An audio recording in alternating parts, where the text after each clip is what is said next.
বন্ধুরা সবাইকে আসসালামু আলাইকুম। আরো একটি নতুন ভিডিওতে আপনাদেরকে স্বাগতম। তো আজকে আমরা আমাদের দীর্ঘ 6 মাস আগে আমরা 20টা বস্তার ভিতরে আদা লাগাইছিলাম আর কি। তো আসলে আজকে আদাগুলো তুলতে আসছি, যেহেতু আপনার গাছগুলো মরে গেছে। তো আদাগুলো তুলতে আসছি, দেখা যাক আজকে কয় মন আদা আমরা এখান থেকে পাই আর কি। তো বন্ধুরা, আপনি যদি আমার চ্যানেলে নতুন হয়ে থাকেন তাহলে অবশ্যই চ্যানেলটাকে সাবস্ক্রাইব করে পাশে থাকা বেল আইকনটি বাজিয়ে দিন। আর শুরু থেকে শেষ পর্যন্ত দেখে যদি আপনার ভিডিওটি ভালো লাগে তাহলে অবশ্যই একটা লাইক দিয়ে দিবেন। আর আপনার যদি কোনো প্রশ্ন বা মূল্যবান মতামত থেকে থাকে তাহলে অবশ্যই কমেন্টে লিখতে পারেন, আমরা অ্যান্সার দেওয়ার চেষ্টা করব। তো আমি আদা তুলতেছিলাম, তো আমার সাথে কামরুল ভাই চিন্তা করলো যে এত আদা আমি যে উঠাইতেছি একা পারবো কিনা, সে কারণে উনিও আবার কোদাল টোদাল নিয়ে হাজির হয়ে গেছে আর কি। আর মাটিগুলো এমনভাবে শক্ত, আদা বের করতে পারতেছিলাম না, তো পরে পা দিয়ে লাথি মেরে মেরে মাটিগুলোকে ছাড়াইতেছি আর আদা মানে বের করতেছি আর কি। তো যাই হোক, অনেক আশা ভরসা নিয়ে আমরা দীর্ঘ 6 মাস আগে এই বস্তাগুলোতে আদা লাগাইছি। তো ইন্টারনেটে দেখতেছিলাম যে ইউটিউবে দেখাচ্ছে যে বস্তার ভিতরে আদা লাগাইলে এক এক বস্তার ভিতরে 2 কেজি, 2.5 কেজি, 3 কেজি পর্যন্ত আদা হয়। তো পরে চিন্তা করলাম যে যদি 20 বস্তা আদা লাগাই তাহলে আমরা যদি 2 কেজি করে যদি পাই তাহলে আমরা 1 মন আদা পাবো। আর 1 মন আদার দাম হচ্ছে প্রায় 4,000 টাকা, যদি 100 টাকা করে কেজি হয়ে থাকে আর কি।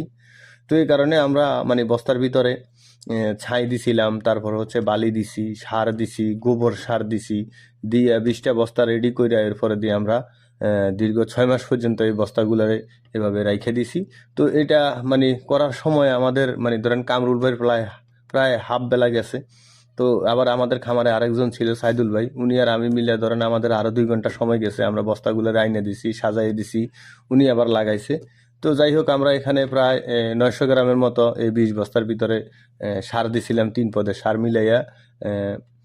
ডিএপি, তারপরে হচ্ছে আপনার পটাশ, এরপরে হচ্ছে ইউরিয়া সার, এ মিলাইয়া আরো 900 গ্রামের মতো সার দিছি। আর যাই মাটি, বালি, তারপর হচ্ছে ছাই, এই গোবর সার, এগুলা দিয়া আমরা বস্তাগুলা করছি আর কি। তো 6 মাস পরে যা চিন্তা করলাম, যদি আমরা এক একটা বস্তার ভিতরে 2 কেজি করে অন্তত আদা পেয়ে যাই, তাহলে তো মনে করেন যে আজকে 4,000 টাকা কামাইলাম কোনো বিষয় না।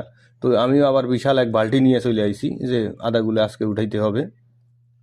তো ওই দিক দিয়ে আমার পিছন দিয়ে আমি যা উঠাইতেছি তার চেয়ে বেশি মনে হয় যে কামরুল ভাই উঠাইতেছে। কামরুল ভাই খুব ব্যস্ত হয়ে গেছে, আমার চেয়ে বেশি বস্তা ডালতেছে আর খালি পা দিয়ে পাড়াইয়া পাড়াইয়া এরপরে আদাগুলা বাইর করতেছে। তো ভাই আমি তো হবাক যে দুনিয়ার আদা, আমরা এত আদা কি জানি কি করবো, খামু কবে, যদি নষ্ট হয়ে যায় এটা কি কোলেস্টেরলে রাখা যাইব কিনা, এই বিষয় নিয়ে অনেক চিন্তা দ্বান্তার ভিতরে আসিলাম আর কি। তো যাই হোক, আদা দেখেন আমার বালতি বইরা বালতির উপর দিয়ে উঠতে গেছে গা। তো আদা যাই হোক, এরপরে দিয়ে আমরা এই যে এখনো আদা তুলতেছি। তো আপনি যদি আমার ভিডিওটি ভালো লাগে তাহলে অবশ্যই একটা লাইক দিয়ে দেন। ভাই আদা উঠাইতে উঠাইতে অনেক হয়রান হয়ে গেছি, গায়ে দিয়ে শরীর দিয়ে অনেকগুলা ঘাম বাইরিতেছে, ঘামের আর কোনো শেষ নাই, আদারও শেষ নাই, বস্তার ভিতরে খালি আদা আর আদা। তো যাই হোক, আমরা আপনারা যারা বস্তার ভিতরে আদা লাগাইছেন, কে কয় কেজি করে আদা পাইছেন অবশ্যই কমেন্টে লিখে যাইবেন।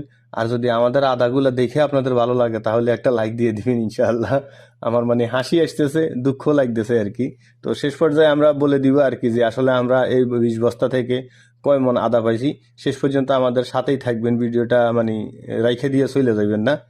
তো যাক থাকেন। আর আপনি কোন জেলা থেকে এই ভিডিওটা দেখতেছেন অবশ্যই একটা কমেন্ট করে আপনার জেলার নামটা উল্লেখ করে যাবেন। আমরা চেষ্টা করব আপনার এলাকা যাই আদা লাগানোর জন্য। আপনার এলাকায় ঝোপঝাড়, বাঁশঝাড়, তারপরে বিভিন্ন পরিত্যক্ত জায়গা যেখানে আছে ওইখানে আমরা আদা লাগানোর ব্যবস্থা করব আর কি। তো অবশ্যই আপনার জেলার নামটা লিখে যাবেন। তো যাই হোক, আমরা আদা এখনো উঠাইতেছি। আদা এত আদা ছিল যে আদা উঠে শেষ করতে পারতেছি না আর কি। তো আমরা আপনারা সাথেই থাকেন, যাই না কিন্তু অনেক আদা আমরা চেষ্টা করতেছি যে আমরা বিভিন্ন জায়গায় এই আদাগুলো বিলি করেই দিব, কারণ এত আদা আমরা খাবো কিভাবে। তো বন্ধুরা, বস্তার আদাগুলা শেষ করার পরে এখন আমরা যদি আমাদের খামারের পাশে যে যেখানে আদাগুলোকে আমরা চারার জন্য বসাছিলাম আর কি, তো এখানে কিছু চারা আমরা বস্তা লাগাইছি আর কিছু চারা এখানে রয়ে গেছে। তো আমরা এবার লাস্টে এখানে আসছি যে এই কয়টা আদা উঠাই নেই, দেখা যাক যে এখানেও যদি আরো 1 মন আদা পাওয়া যায় আর কি। তো যাক, আমি উঠাইতেছিলাম আসলে শেষ পর্যন্ত উঠাই আসলে আমরা কি পাইছি সেটাই আপনাদেরকে বলতেছি আর কি। একটু অপেক্ষা করেন। তো আসলে ভাই মূলত হচ্ছে যে আমরা যে ইউটিউবে যারা অনেকে অনেক ভিডিও দেখে থাকি, আসলে আমার ভিডিওটা করার উদ্দেশ্য হচ্ছে এটা যে আপনি গরুর খামার করেন, 6 মাসের ভিতরে কোটি টাকার মালিক হয়ে যাবেন।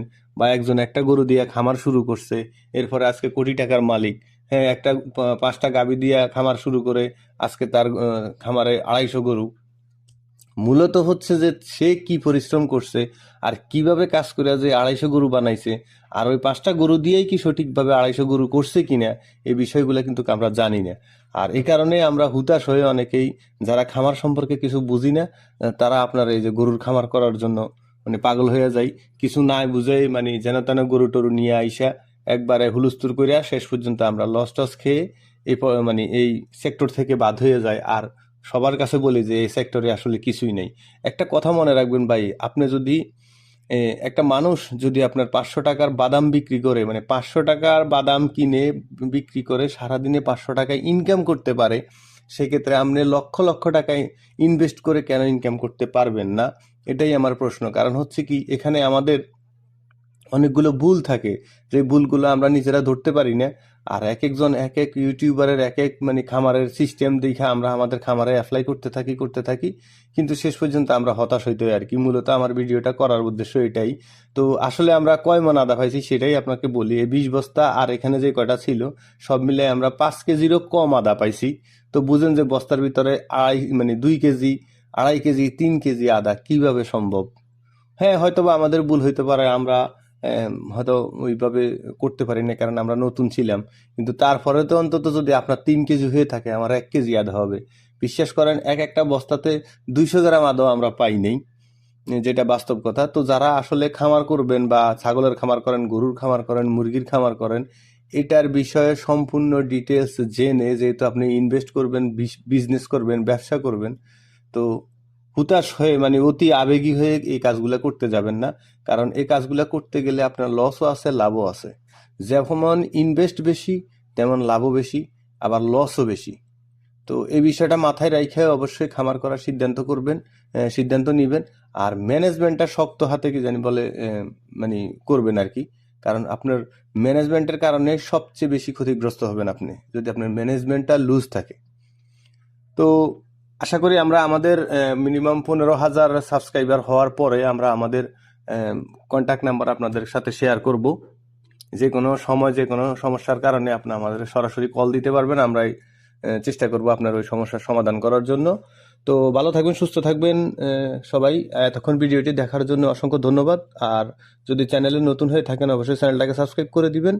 আপনার কোনো প্রশ্ন থাকলে অবশ্যই কমেন্টে লিখতে পারেন। দেখা হবে নেক্সট কোনো ভিডিওতে। আসসালামু আলাইকুম রহমতুল্লাহি ওয়া বারাকাতুহু।